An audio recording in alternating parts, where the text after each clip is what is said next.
Assalamualaikum warahmatullahi wabarakatuh. Alhamdulillah rabbil alamin. Assalatu wassalamu ala rasulillah wa ala alihi wa ashabihi wa man tabi'ahum bi ihsanin ila yaumiddin. Amma ba'du. Pada pertemuan kali ini kembali kita akan bahas grammar nahwu, yaitu al-mansubat. Isim-isim yang dinasab, jabatan isim-isim nasab yang kedua adalah al-maf'ulul mutlaq. Setelah kita bahas maf'ulun bih, yang kedua adalah al-maf'ulul mutlaq.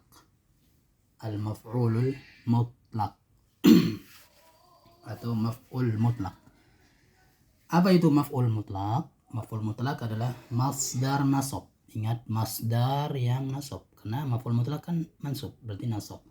Masdar, ingat masdar itu adalah kata yang ada pada urutan ketiga di tasrif istilahi. Ingat, masdar nasab. Masdar adalah kata yang ada di urutan ketiga di tasrif istilahi. Masdar nasab yang disebutkan bersama fiilnya.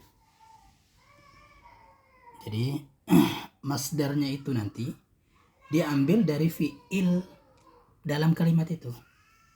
Ya, jadi masdar itu adalah sebagai masdar dari fiil itu sendiri dalam kalimat. Makanya yang disebut bersama fiilnya, yaitu fiilnya nanti dalam kalimat secara lafal, baik masdarnya secara lafal, ya, maksudnya sama-sama, misalnya daraba dorban, daraba dorban, ya, sama-sama secara lafal, atau maknawi, atau secara makna, yaitu maknanya sama tapi lafaznya beda. Kita pakai masdar yang lafaznya beda tapi maknanya sama, ya. Contohnya misalnya nanti nama tidur, kita pakai masdar yang lain, rukudan, raqada yarqudu, rukudan juga tidur. Nah, itu namanya maknawi. Contohnya, ya, sekali lagi, masdar nasab yang disebutkan bersama fiilnya dalam kalimat. Nah, jadi masdarnya yang ada dalam kalimat itu adalah masdar dari fiil yang ada kalimat itu juga, yang ada pada kalimat tersebut, ya, secara lafaz masdarnya atau secara maknawi. Nah, secara lafaz contohnya fahimtu darsa fahman. Nah, fahman ini diambil dari fahima, masdar dari fahima, fiil fahima, fahimtu darsa fahman. Nah, sehingga fahman ini maf'ul mutlaq karena masdar nasab yang diambil atau disebut bersamanya fiilnya, ya, yang disebut bersama fiilnya. Fahima, fahman. Nah, fahimtu darsa fahman. Saya telah benar-benar faham pelajaran itu. Nah, jadi maf'ul mutlaq itu nanti fungsinya ada 3, yang nanti kita sebutkan. Ini secara lafal, ya. Jadi sama fahima, fahman, ya. Secara maknawi, maknanya sama tapi lafaznya beda, ya, pakai masdar yang maknanya sama tapi lafaznya beda. Contoh, jalastu 'alal kursiyyi qu'udan. Saya benar-benar duduk di atas kursi. Qu'udan artinya duduk juga. Jalasa juga artinya duduk. Maknanya sama tapi lafaznya berbeda. Maka qu'udan di sini termasuk maf'ul mutlaq karena masdar nasab, ya, masdar, ingat, masdar yang diambil dari fiil, ya, fiil yang diambil dari fiil secara maknawi, fiil pada kalimat tersebut secara maknawi. Contoh lagi, nama aliyun rukudan. Nama aliyun rukudan. Ali benar-benar tidur. Ali benar-benar telah tidur. Nama aliyun rukudan. Nama tidur, rukudan maf'ul mutlaq secara maknawi, ya, secara lafaz tidak tapi secara maknawi. I'rabnya mudah aja, maf'ul mutlaq mansub wa nasbi fathah li'annahu mufrad. Nah, kemudian sekarang fungsinya. Nah, fungsi maf'ul mutlaq.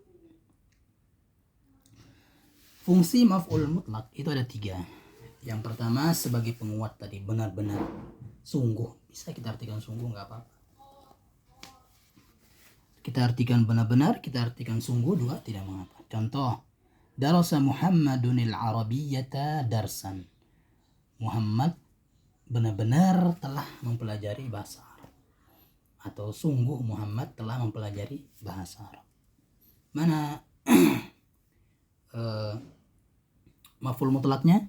Darsan, karena dia masdar yang diambil dari fi'il pada kalimat tersebut, ya. Darasa Muhammadunil Arabiyyata darsan. Nah, kemudian fungsi yang kedua adalah untuk menerangkan jenis, ya, jenisnya. Untuk menerangkan jenis, ya.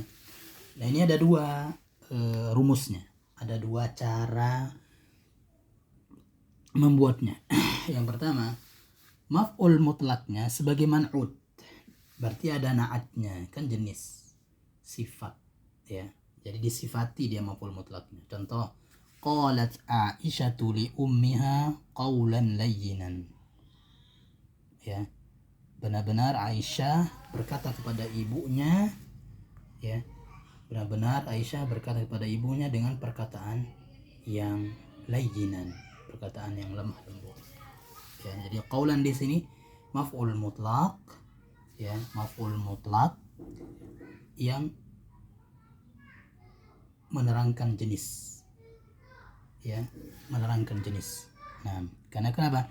Karena ada man'ut, ada na'atnya, ya, ada na'at. Jadi nanti kalau maf'ul mutlak itu berna'at, berarti menerangkan jenis, ya. Nah, jadi jenis juga sekaligus sebagai menerangkan penguat juga, ya, penguat plus jenisnya.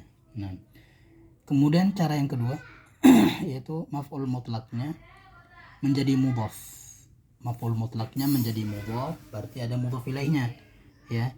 Ini diartikan nanti seperti, misalnya ta'allama Hamidun, Hamid telah belajar ta'allumal ulama'i, Hamid benar-benar telah belajar seperti belajarnya para ulama, ya, seperti belajarnya para ulama. Contoh misalnya jalasa Aliyun julusal maliki, jalasa Aliyun julusal maliki, boleh, atau julusal maliki, Ali duduk seperti duduknya Ali benar-benar duduk seperti duduknya seorang raja. Nah, itu yang kedua. Yang ketiga adalah untuk menerangkan jumlah, ya. Jumlah berapa, ya, berapa jumlahnya. Nah, untuk menerangkan jumlah ini masdarnya harus pakai pola fa'latan, ya. Kalau dorban berarti dorbatan, kalau jalsan jalsatan, kalau kana sayak nusu kansatan. Nah, ikut pola fa'latan, ya. Contoh kalau satu pukulan, dorabtu zaidan dorbatan, saya benar-benar telah memukul Zaid dengan satu pukulan, dorbatan. Nah, dorabtu zaidan dorbatan, dorbatan berarti maf'ul mutlak, ya, yang menerangkan jumlah. Kenapa? Karena ikut pola fa'alatan, ya. Kemudian kalau dua misalnya dorabtu zaidan dorbataini, saya benar-benar telah memukul Zaid dua pukulan, dorbataini maf'ul mutlak mansubun wa alamatun nasbiyah aliyah li'annahu musanna. Nah, kemudian kalau tiga lebih misalnya, kalau tiga lebih dorabtu zaidan salasa dorobatin. Nah, ingat adat ma'dud, ya, kembali ingat adat ma'dud, ya. Kan kalau dorbatan ini di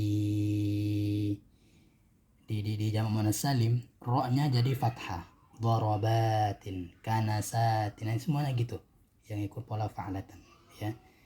Sekarang salasa dorobatin, tiga pukulan, arba'a dorobatin, khamsa dorobatin. Mana maf'ul mutlaknya? Maf'ul mutlaknya adalah salasa, ya. Salasa dorobatinnya sebagai mudhaf ilaih. Kok bisa salasa? Kan bukan masdar, ya. Kok bisa salasa itu jadi maf'ul mutlak? Ya, bukan kata di definisi maf'ul mutlak itu masdar.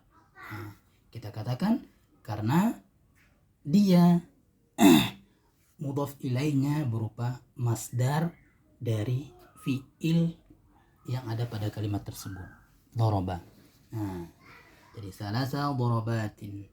Salasa dorobatin. Nah, jadi salasa di sini adalah maf'ul mutlak dia dengan syarat tadi ya, dengan syarat mudhaf ilaihinya masdar dari fiil yang ada pada kalimat tersebut. Nah,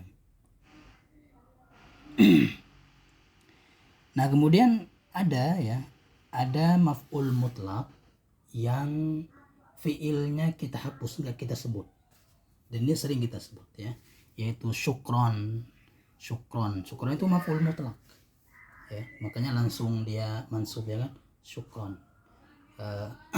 Yang dibuang adalah ashkuruka syukron, saya benar-benar berterima kasih. Makanya syukron itu artinya saya benar-benar berterima kasih, artinya syukron itu ya, bukan terima kasih aja biasa, enggak, tapi dia benar-benar sungguh-sungguh berterima kasih karena dia maf'ul mutlak ya, karena dia maf'ul mutlak. Nah, syukron. Kemudian afwan juga maf'ul mutlak, artinya saya benar-benar minta maaf, saya benar-benar minta maaf. Makanya kalau orang bilang afwan itu berarti dia sungguh-sungguh dia minta maaf ya, kalau bukan minta maaf biasa, afwan, karena dia maf'ul mutlak sebagai penguat ya, sebagai penguat. Kemudian subhanahu, Allah subhanahu wa ta'ala, subhana langsung subhana, jadi benar-benar maha suci Allah itu. Nah, jadi sebagai penguat. Usabbihu subhana, usabbihu subhana, ya benar-benar saya memujinya. Nah, itu maksudnya subhana. Kemudian aydan juga, aydan ini juga dia juga maf'ul mutlak, makanya langsung dia mansub ya. Nah, ini saja yang bisa kita sampaikan untuk maf'ul mutlak ini, karena dia singkat ya, maf'ul mutlak. Insyaallah semoga bisa dipahami dan dimudahkan Allah Subhanahu wa taala untuk selalu istiqamah mempelajari ilmu bahasa Arab ini sampai kita nanti menamatkannya ya. Kemudian lancar untuk membaca kitab para ulama. Subhanallah bihamdika asyhadu an la ilaha illa anta astaghfiruka wa atubu ilaik. Assalamualaikum warahmatullahi wabarakatuh.